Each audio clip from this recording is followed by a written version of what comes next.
Dobrý deň. V malom meste Košice sa skoro všetci dobre poznáme. Ja poznám Imiho už z detských liet. Prežili sme všetko dobré aj zlé, v dobách zlých aj v dobách dobrých.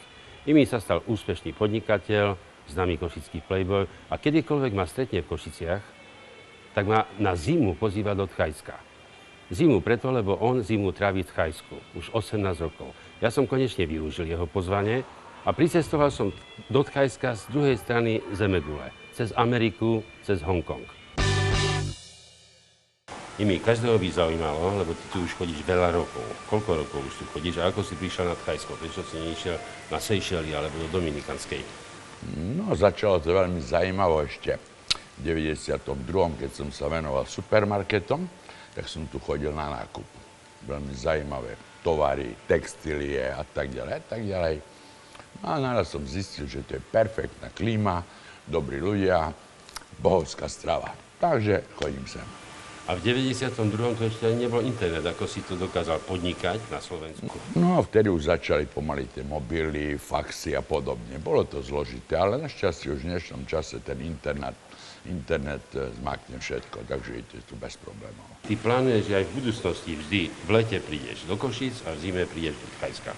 No zatiaľ, kým to všetko tak vyzerá, jak to vyzerá, kým sa obchody ako tak daria, je to taká moja prognóza do budúcna. Zimu zabezpečovať klientov na Slovensku a v zime potom sa obzerať tu na. Povedz ešte, ako vyzerá tvoj každodenný deň? Čo vlastne robíš? Robíš aj nejaké výlety, spoznávaš krajinu? No, podľa toho, kedy ako sa vyskytnú okolnosti, ale ozaj, že ráno si tu je tým, že u nás na Slovensku, respektíve v celej Európe, začína ten čas pracovný o 6 hodín pozdejšie, tak to je bezvadné, lebo tu, keď do obedu o tej 9. vstaneme, ano, tak si zoberme, že u nás na Slovensku a v Európe prakticky ste ešte hlboký nočný čas 3 hodiny. No preto si idem zahrať tenis, relaxujem, ideme na pláž, prípadne keď tu mám priateľov, ideme niekde na more, veď ešte to nás čaká. Niektorý deň pôjdeme pekne loďou trošku na ostrovy sa popozerať, aby si mal hĺbší prehľad, lebo je tu spústa krásnych ostrovov.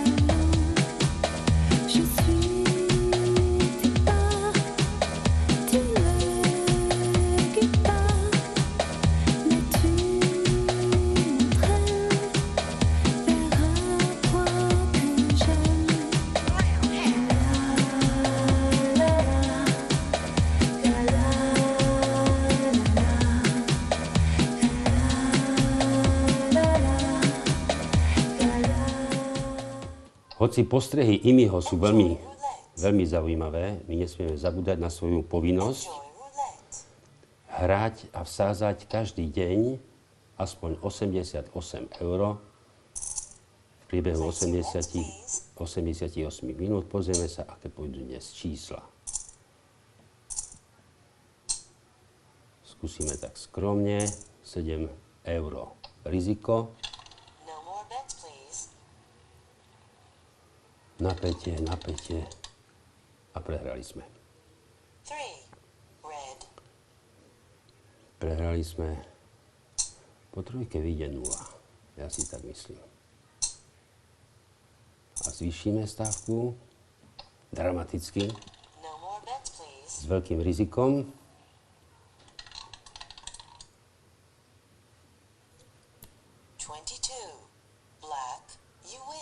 Tak, vyhrali sme. Tak dnešný deň hodnotím veľmi pozitívne. Je úspešný po všetkých stránkach. Aj počasie. Tu je teplo, u nás mráz, ale uvidíme sa zajtra zas.